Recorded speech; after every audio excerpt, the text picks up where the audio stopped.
Hello, my name is Staa'tssipisstaakii, and I'm a librarian and the director of the Washington Center for the Book, an affiliate of the Library of Congress Center for the Book, administered by Washington State Library. The Washington Center for the Book promotes literacy and a love of books, reading, and libraries. This year, at the 2024 National Book Festival in Washington, D.C., K.A. Cobell, an author living here in Washington State, was one of the featured authors at this huge national event. Tens of thousands of people attended, and the very large room where Cobell spoke with author Andrew Joseph White about young adult thrillers was filled to capacity. Since Washington, D.C. is very far from Washington State, we wanted to do a Festival Near You event in person here in our region and create a recording for everyone to access and enjoy. We were very happy to partner with the Lacey Timberland Library, who hosted this event after hours in their beautiful branch. And this program was also made possible by funding from the Institute of Museum and Library Services. I'd also like to say a huge thank you to Francesca, a member of the Cowlitz Indian tribe who is a high school senior at River Ridge High School involved in the Native Studies program. Francesca read and loved the book and did a fantastic job interviewing Cobell at this event. K.A. Cobell is an enrolled member of the Blackfeet Nation and currently lives in the Pacific Northwest with her family. Featured at the 2024 National Book Festival, her debut young adult thriller, Looking for Smoke, follows 4 teens on the Blackfeet Reservation who become the suspects of a murder investigation. Cobell's work draws attention to the prevalent issue of missing and murdered Indigenous women in North America. My name is Raina Sidor, and I'm a librarian here at the Lacey Timberland Library. Welcome to the library space. It's wonderful to have you all out here for this really special conversation. We are here in Lacey, Washington, which is part of the lands of many different Native American tribes, but particularly in the Nisqually locally and other Coast Salish tribes.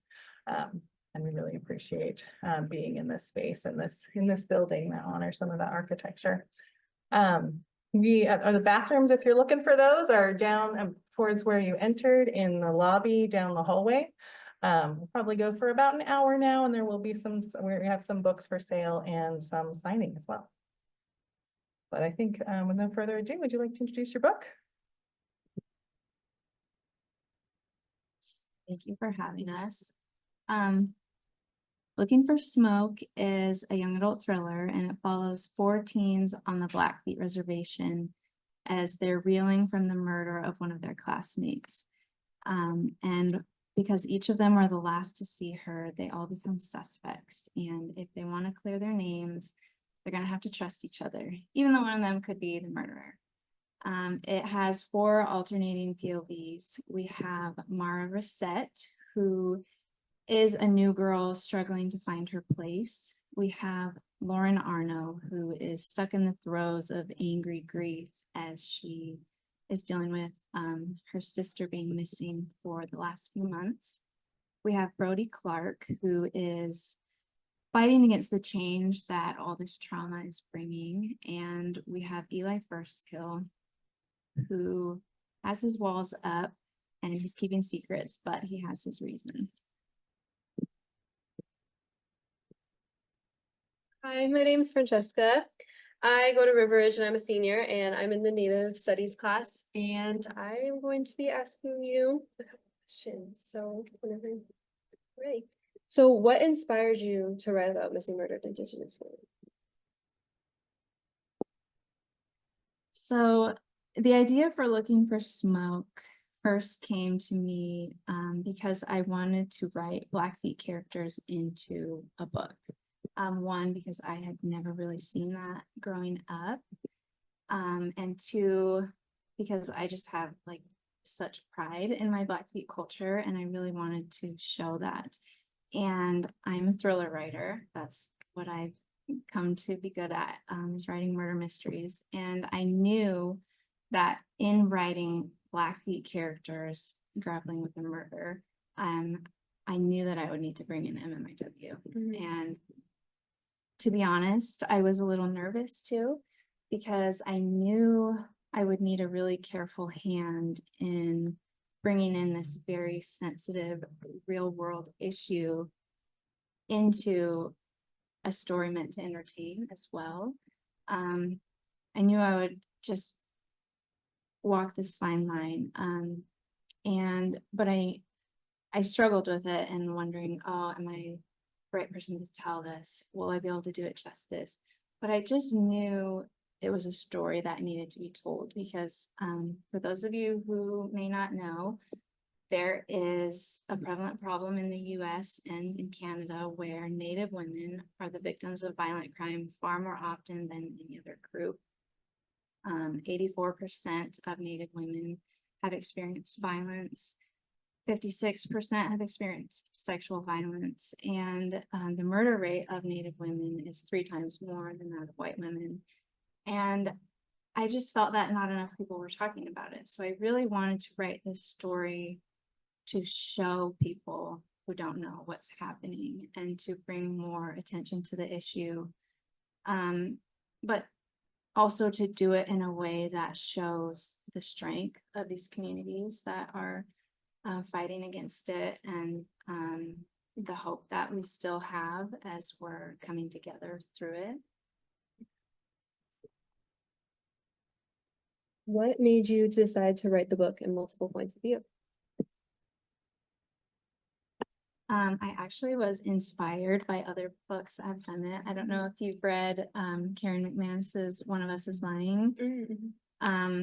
It's a book that also has 4 points of view, and there was just something about it that drew me in so deeply, with these characters who are all keeping secrets from each other.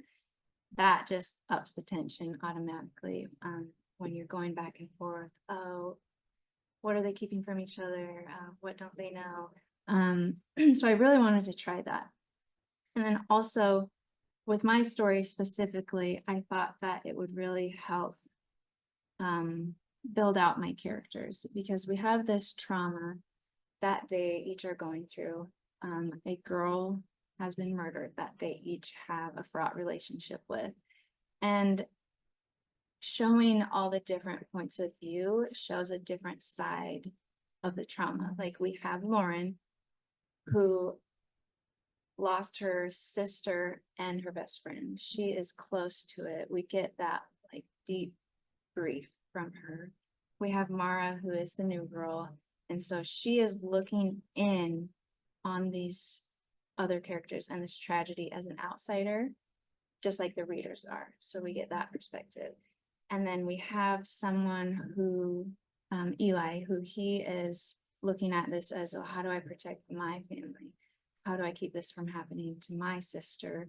And we have Brody, he is really showing the side of just fighting against all of like the ripple effects of it and trying to sort through it. And it just shows like a full circle of the tragedy and how it can affect different characters in different ways. And when we are in their POV, we feel it with each of them. And I just really like to be in their heads and have the readers be able to sit with each of their perspectives. Yeah. So what was your biggest hope for this book? My biggest hope for Looking for Smoke is that readers feel something. Like I was saying earlier, how I was sort of nervous to write this story. I found the line to walk on being sensitive while also, writing a propulsive thriller. I found the line through my characters and what they're feeling. Because all the cases I write about in this book are fictional. I made them up, but the feelings the characters are experiencing, that's real. Yeah. And that aligns with the real communities and the real families who are currently dealing with it. And I think that if readers can really sit with the characters and like go along these journeys with them and they feel what they're feeling, then they will be able to relate to the real world issue and come away with a better understanding of what our communities are going through, and hopefully feel a desire to learn how they can help and to help spread more awareness as well. I really liked how you connected some of the characters to not even just about missing murdered Indigenous issues. Like with Eli First Kill and his relationship with his sister and foster care, like that was something that I got kind of upset about reading because it's just like, oh, like those are common issues that we see. And like also with drug use too, that's also a very common issue. But you said the characters came to you fully formed. Can you elaborate on that? Yes. So sometimes when I'm writing a book, I see how the book will start. Like I see it like a movie in my head of where the story will open. Sometimes I see the climax in my head of like where we're working towards. I see it.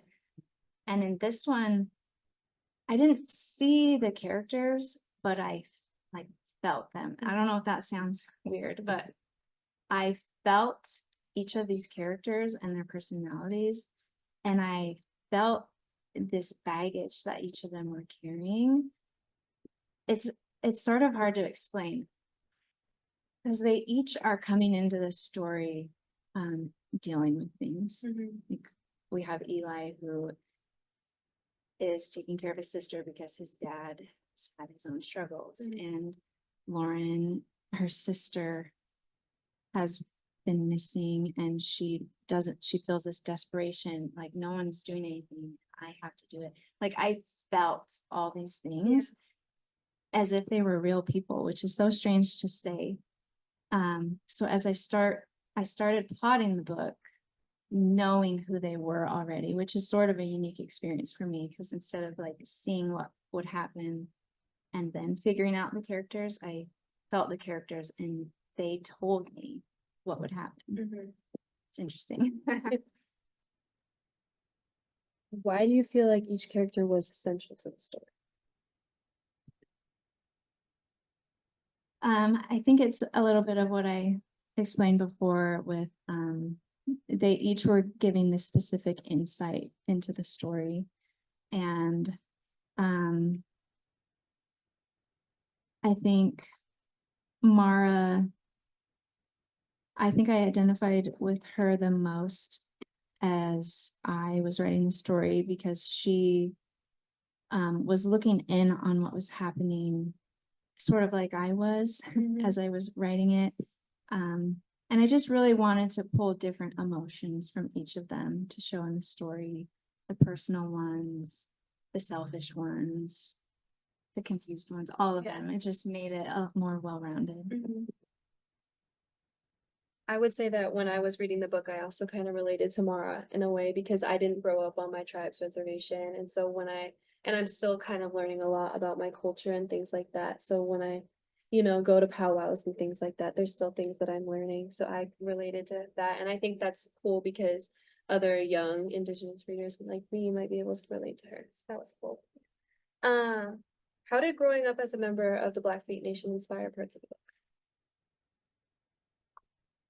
I think it really inspired most of it. Like I said earlier, I really wanted to show that culture that I grew up with. I didn't grow up on the reservation like you, but we still visited a lot, and my dad was still sure to teach us all the culture. And I just wanted to show all the things that are in my heart. I don't know if you can relate to this, but it's a really interesting experience to have something that you treasure so much. Like I have this deep reverence and respect and pride for my culture, and there are people who have never even heard of it. Yeah, it's like a strange thing to have something so special that people haven't seen or got to experience themselves. And so I just really wanted to show the things I've seen, the feelings. Like I wanted readers to feel what I feel.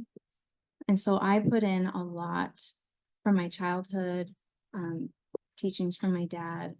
I put it into the story, like even small things like the cabin that Brody goes to on the lake. Like we had that and we went there and we did the skipping rocks. And going to the powwows. I really wanted to show the powwows because that is something that I hold in my heart. It's a really cool experience to be there at the powwow when the drum starts and Yeah. like you feel it, and it almost makes me want to cry when I'm there because like it's part of you. Yeah. And that's really cool. And I tried to like put all of those feelings that I have so that readers would be able to feel like they were there and they were experiencing something that is so special to me. I just kind of had a follow-up question that I just thought of. The bedtime stories that Eli would read to his sister, were those also Blackfeet? Yeah, those are Napi stories, and those are stories that my dad would tell me. And Okay. I think those are like the first memories I have of experiencing our culture. So Napi is like the old man trickster who helped creators shape the world that us Blackfeet lived in. And so they have all these stories of silly things he did to create the lynx or other animals like that. What is something that you want other young Indigenous women to take from this book? That's a great question. I think I really want Indigenous women to feel the hope. You know, it's a hard issue to talk about.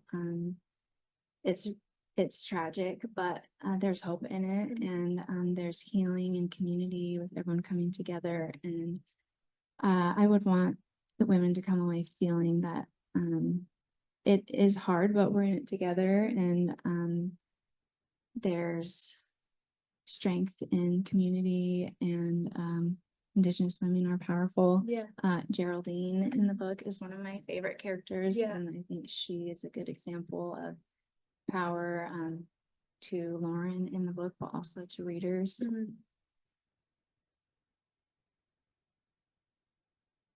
What made you decide to create a character unknown? And did you always know who that was? It's a really great question. So that is a perspective that I didn't mention earlier. There are unknown segments throughout the book where somebody is consuming media. So we have podcast transcripts, 911 call transcripts, a radio show, and we see a person, a mystery person, have some thoughts, and then they consume this media. And that did change a little as I was drafting the book. So my first plan was just to have these media pieces because it was a way I could create a degree of separation between the fictional cases and the real statistics and information about MMIW. So like the podcast, they are spotlighting MMIW cases and teaching their listeners about it. But then as I was writing these things, I just thought it would be a really good way to up the tension and the mystery, and having somebody is keeping tabs on the investigation. Is it the culprit? It could be. Yeah. You don't know who it is. It's just somebody who's learning about the investigation through these pieces of media. So the term "looking for smoke" is not one that I specifically hear too often.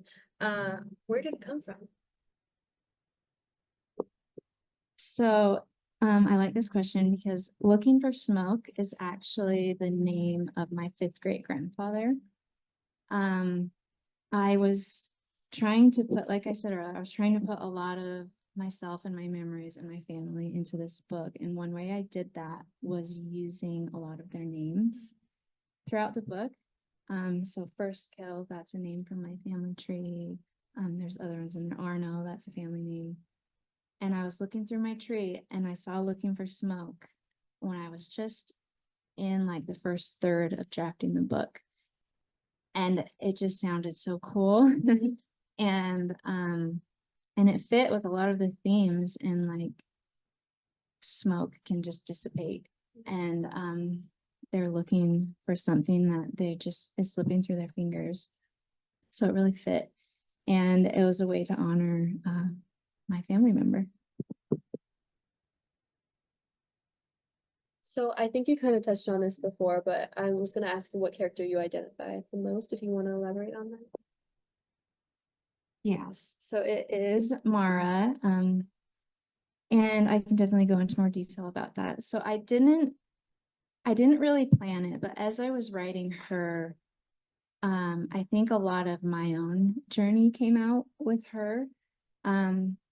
Because she is the new girl coming to the reservation and she feels like an outsider because all of these kids grew up together. They have been a part of the culture there and they're like a tight-knit community. And she's coming in with doubts about herself. She's wondering, do I fit here? Do I belong here? Am I enough? And I think those are questions we all have, and it's definitely a question that I've asked myself, especially as I was writing this book. Like, am I Blackfeet enough?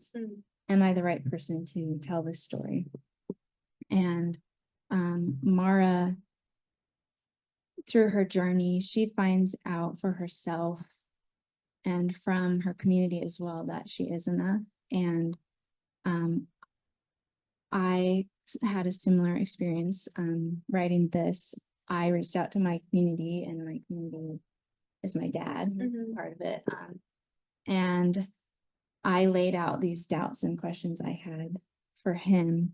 And he said something to me that will always stick with me. I shared it in the author's note if you read that. He said, "You're Blackfeet, my girl. Nobody can take that from you." And that is so powerful. And I put it into a scene with Eli and Mara in the book because I think everybody deserves to hear that. You are enough, you do belong, and nobody can take that from you. So yeah, I definitely identify with Mara. We're having discussions, and I hope that other people who have these questions and these doubts, that they will feel the power in that, and they'll come away feeling more sure of their identity, that they do fit. I find that a lot of times in Native culture, people will, like, sometimes I would tell people that I was Cowlitz and they would be like, oh, you don't really like look Native, because there's definitely like a stereotype around, and that definitely, kind of creates like the am I enough kind of question. So I like that you touched on that. Was it hard balancing your home life and writing the book at the same time? I'm a mom. So yes, when I was writing this book about 3 years ago, I think, I had 2 little kids. And so we called this my nap time career because I had 1 hour a day when my youngest was in a nap and my oldest was in kindergarten. And yeah, I just had to fit it in when I could for that 1 hour, and sometimes after they went to bed at night. But that's how I did it. I just found the tiny little moments and I made it work. And it's not ideal, but you can do it if you force yourself. Did your kids inspire you to write the book, or was it anyone specific inspire you to write the book? I don't think anyone specific inspired me. It was more this story that was just forming in my head with these characters. But I will bring my dad into it. This sort of became like a special bonding experience for us because anytime I would have a question or want to check something with him, he would be there. And I dedicated the book to him because he's shared so much wisdom and like passion and love for our culture that it's just really special to me. And so I guess a lot of his stories and teachings did inspire some of the book. That was my last question. So thank you for talking to me. Yeah. Would you like to read some of the book? That's one of the things we talked about. Yeah, I can do a reading. I will do a little passage, or I guess it's a section. where somebody is about to find something. And it's an intense moment. So this is chapter 3, Brody Clark. The wild look in her eyes has my hair standing on end. Samantha's mom hasn't seen her daughter since the giveaway, and she's not answering her phone. She's trying not to worry, but why wouldn't she when this whole town has been wondering what happened to Rayanne Arno? She's got to be around here somewhere, I say. What I don't say is that Samantha likes to get around. We all know it. I wouldn't be shocked to see her with Detective Youngbull, batting her eyelashes, asking if he's packing heat. First Kill grabs Sherry's hand and pulls her along as we follow. Lauren and Samantha's mom, out of the arbor. Mara strides next to me, and I can't think of a reason to tell her to leave, at least not one funny enough to cut through the group's combined tension. Youngbull is still standing at the back of the bleachers, so I bet Samantha is with some city Indian from the drum circuit right now. Lauren takes us to the deserted trailers and halts. Right here. We stand in the same place we did 2 hours ago, a smaller group and without the horses. This is where we took the picture, I confirm. Samantha's mom nods and looks around. The rows of vendor tents down the way are less crowded, and the rows of horse trailers next to us are now smothered in dusk shadows. Mara spins a slow circle. I run my hand through my hair, trying not to laugh through the tense awkwardness like I usually would. I didn't see where she went after that. Maybe out for a snag, yeah. First Kill punches my arm, wiping the smile off my face before Samantha's mom can see it, but the corner of his mouth jolts. He'd be the one to know something about Samantha's tendencies anyway, not me. She's always interested in anyone but me. Her loss. Lauren marches deeper into the row of horse trailers, and without a word, we all follow. Something tells me I should stop her, like there's something else we should be doing instead, but I don't. Samantha's mom walks shoulder to shoulder with Lauren as they scan between horse trailers. I want to yell Samantha's name. Isn't that what you should do when you're looking for someone? But her own mother is deathly silent, so I try to be too. She's got to be off with some guy, don't they realize that? This is silly, I finally say, but it comes out as a question. We turn a corner and Samantha's mom runs her hands along a trailer, her fingers thrumming against every hole in the metal. Maybe, she says, but she missed her fancy shawl dance category. We round another corner and Lauren stops cold. A trailer's door hangs ajar. The shadows inside are darker than the blue-tinged dusk light. Samantha's mom steps forward. Isn't this when we holler at her to stop? Lauren's only a beat behind her. My gut drops, like it did when Mom threw her bags into the back of her truck.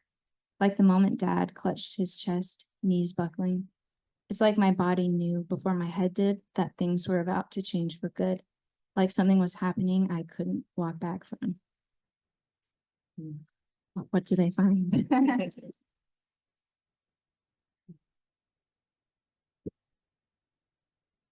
think the next thing on our list is just audience Q&A.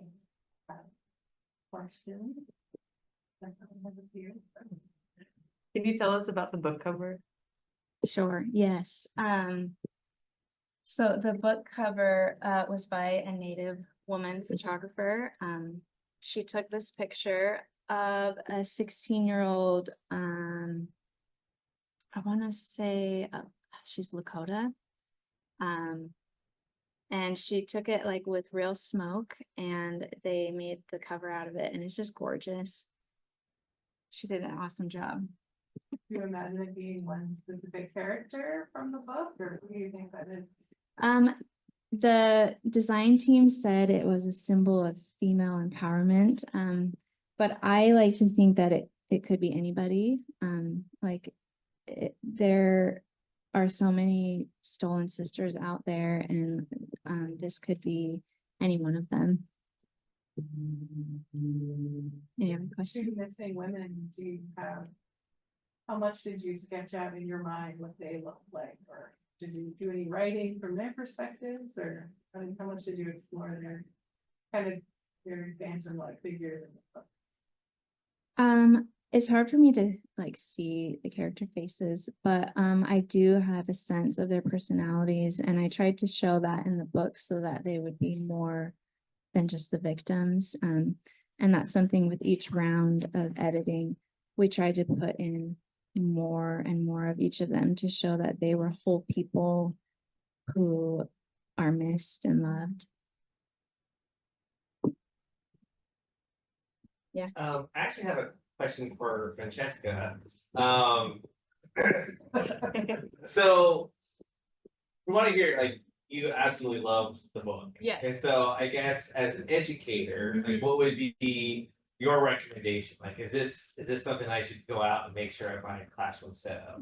I mean, I think the book had a really big impact on me for like just being Indigenous, and like I really connected with Mara because like when she would go to the powwow, she would like feel the culture in her, but she couldn't really like people couldn't see it in her, if that makes sense. And I think that I really connected with it, so I imagine other Indigenous students would. And I also like you learn so many cool stats about, you know, missing, murdered, and just like the things that I feel like all Indigenous students should know, and just people in general. So yeah, I would buy it for. Yeah. And where's the best place to buy your book? Browsers.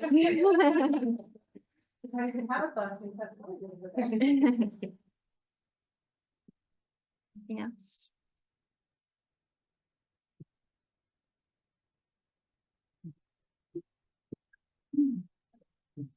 Well, I'm actually looking forward to getting it to have in my library for my, like, for me, who's not Indigenous, and like for my nieces and nephews who are non-Indigenous, because I think it's really cool for, as a white person, to be able to read about these other cultures that you kind of get to see. So I'm looking forward to reading it and to sharing it with even non-Indigenous people. Yeah, thank you. I did try really hard to have it be like a window Yeah. into this culture and to have it be like a beautiful piece of what I've experienced to share with everyone.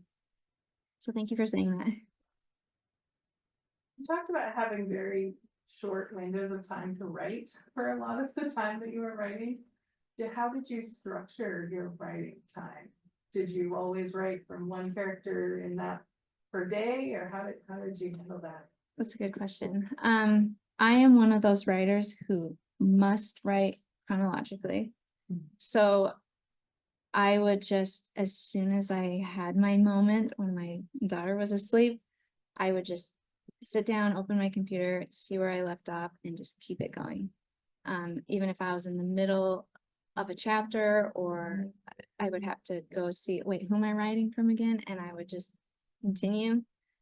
Sometimes it helps if you read a little bit to get back like in the groove and then keep going. But it's just like snippets through chronologically. I learned as I was reading, it was important to pay attention to the time and the day for each chapter. Yeah. Sometimes there are a couple chapters that were happening at the same time. Yeah, it's a lot to keep track of, reading all the characters, going through the day. It's a lot to keep track of writing it too. Did you ever consider like mixing up the timeline or telling it out of sequence? I probably would have made a big mess if I tried. Yeah, I just going from one to the next, but then yeah, at the end, there is a lot happening at once, which did take a lot of thinking to make sure everyone lined up as they were supposed to. It's tricky. I know sometimes it's a secret, but can you tell us like what you're working on or what's coming out next? Are you allowed to talk about your next projects? No one's told me not to. Okay. So I have been writing a sequel, and I'm hoping that's the book that comes out next, and it answers a lot of questions that you might have after you finish. Following some of the same characters, some of the same issues, some of the same suspicions.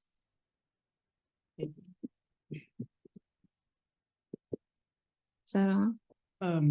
What writers have influenced your work?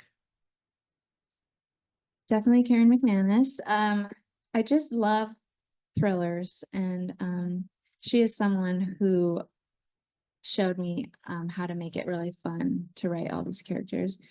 But also, I think I was influenced to even start writing by the dystopian boom. Divergent was the book where I finished it and I said, I want to do this. I want to try writing. So also Veronica Roth. How would you define the difference between a mystery and a thriller? I think a thriller is where the threat is still there. So like in my book, they don't know who the killer is. They're still around. It could be one of them. And mystery is more broad in that it could be something that already happened and you're piecing it together. But it gets kind of blurry. Yeah. What advice or encouragement would you give to like Native youth who are curious or unsure about writing or sharing their stories and their perspectives in their writing? Because there's a lot of our experiences that seem like they come with a lot of expectations and filters, kind of like what you've both talked so much about. Like, is the story Indian enough? Is it authentic enough? Will my readers understand what I'm saying? That I think is unique to Native people. What would you say to encourage Native youth who have a story to tell, but are trying to find the ways to share it? I would say your story is so needed. We need more Native stories out there, and every story is so important. And there are expectations, and that was something on my shoulder as I was writing this, because there aren't as many Native stories, so it feels like I'm trying to represent everyone. And that is something that I had to overcome, and that I can only write my experience, and my experience is valid. So I would say that their experiences are valid and needed, and so many people want to read it, and so many other people will feel seen reading those experiences. Is